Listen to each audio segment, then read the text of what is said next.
Hello my keto peeps, it's Samaya and welcome back to my channel, I Don't Sugarcoat. Today I'm going to show you guys how to make keto peanut butter cookies. So let's get started.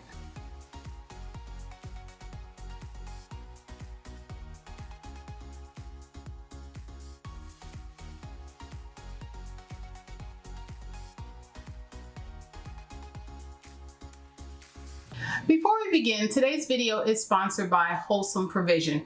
They are a company located right here in the US and they specialize in making keto and low-carb friendly products. Visit their website today and check out their catalog of foods. They have a little bit of something for everybody. Whether you are a beginner low-carb baker or a more experienced low-carb baker, or even if you're not looking for something to cook with and you just want to find some pre-made stuff, they've got snacks and those kind of things on there as well. I will leave a link to their website in the description of today's video. Now let's get started with this recipe. Okay, so just to address this situation, I know I have my head wrap on. It is not by accident, it is on purpose. It is because it is so hot and humid right now here in Texas, and my hair is just not trying to behave. It's being all frizzy and wavy, and so for this series of videos you will see me with my head wrap on. So I just wanted to get that out the way. Okay, let's go ahead and begin. We are going to start by having 1 stick or half a cup of some room temperature butter in a bowl. So what we're going to do to get started is we are going to start by adding our wet ingredients to this bowl and getting it all mixed together. First, I'm going to start off by adding my peanut butter to my stick of butter here. And this is some peanut butter that I have made myself. And I'm not sure if I'm going to do a video about this just yet or not, but I know a lot of people like to use, high-powered blenders for making peanut butter. And I've done that myself and it turns out okay. It turns out pretty great, but I like mine to be really smooth and creamy. And so lately I've been doing it in my wet grinder. You guys let me know if you want to see a video about that, because let me tell you, nut butters in the wet grinder, it is so amazing. It just comes out so much better than what I can do in my Vitamix. But anyway, so I have half a cup here. Just so you guys know, there will be grams for these ingredients down in the description of this video. So I'm gonna just say the cup measurements, but there will be grams written alongside the cup measurements down in the description. So I'm adding half a cup. And now I'm going to be adding my sweeteners to this as well. I have half a cup of some brown Swerve, and I've got half a cup of this allulose sweetener blend. And then I'm going to be adding in a teaspoon of vanilla. Now this is optional if you ask me when it comes to making peanut butter cookies. You can add it or not. It is entirely up to you if you choose to add it, but I like to add it to mine, so I will leave that option up to you. And now I'm going to go ahead and get this mixed together.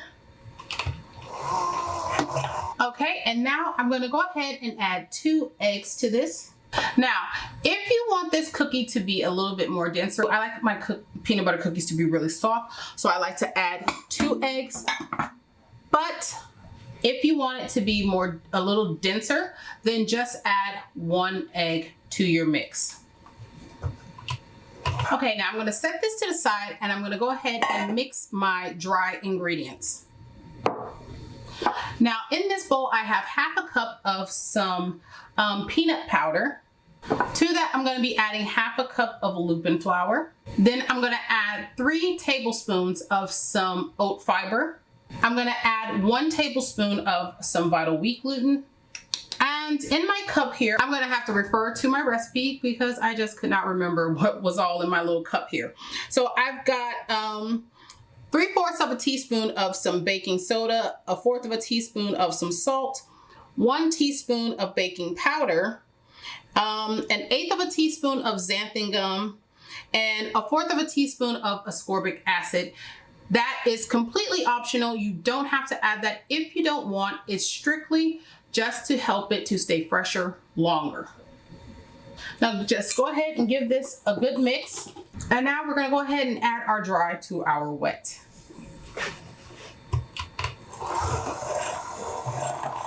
And so now I'm just gonna bring my dough together here and get your ovens heating to 375. Okay, so now you got a couple of options with this dough. You can go ahead and refrigerate it until you're ready to make these, or if you want, you can turn these into chocolate chip peanut butter cookies. You can add maybe like half a cup of some chocolate chips or however much you want to add to it. For me, I'm going to show you what I like to do and my favorite way of eating these. Okay, so I've got my cookie sheet here, and I'm just going to lightly spray a little oil on it. All right, so I got my cookie scoop. I'm going to scoop some off.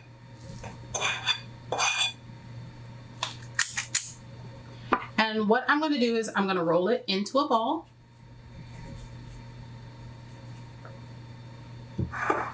And then I like to roll it into some granular sweetener.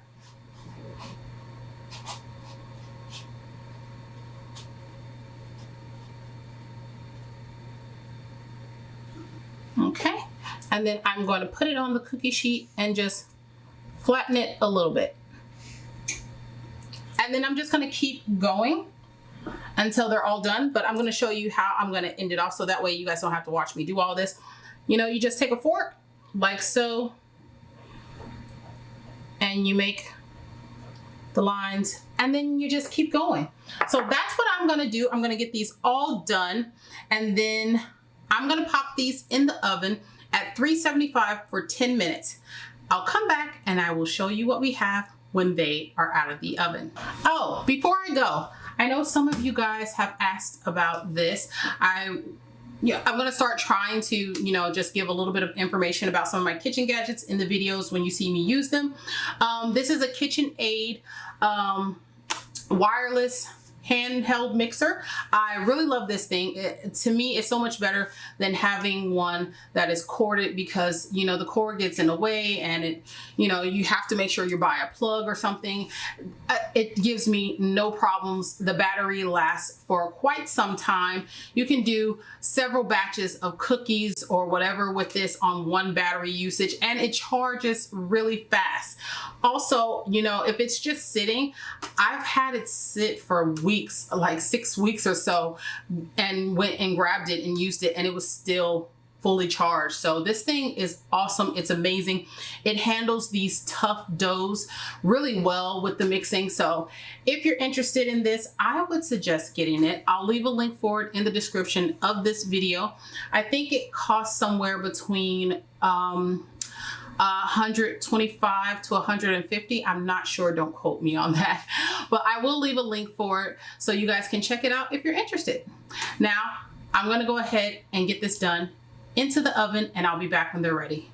Okay, so my cookies are out, they're done, and they look fantastic. Now, as I told you before, I like mine to be a little bit softer. So if you want them to hold their shape and be a little bit more, I don't want to say fudgy-like, but just have a firmer, thicker texture, remember to use 1 egg. Now, also, depending on your stove, you might have to cook it a little longer or a little less. Mine cooked in the oven for 13 minutes until they got to the right color that I like. And so just be mindful of that. And I will also put that down in the description of this video with the list of ingredients. So I'm going to go ahead and try one of these cookies here on camera for you. If you can hear all this water in the background, that's because it has started to storm.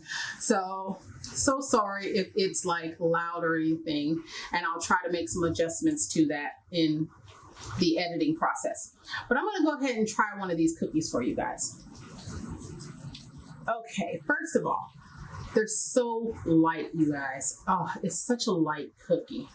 And now I'm just going to break it apart so you can see that it's still really soft in the middle. This is just perfect for me. Now,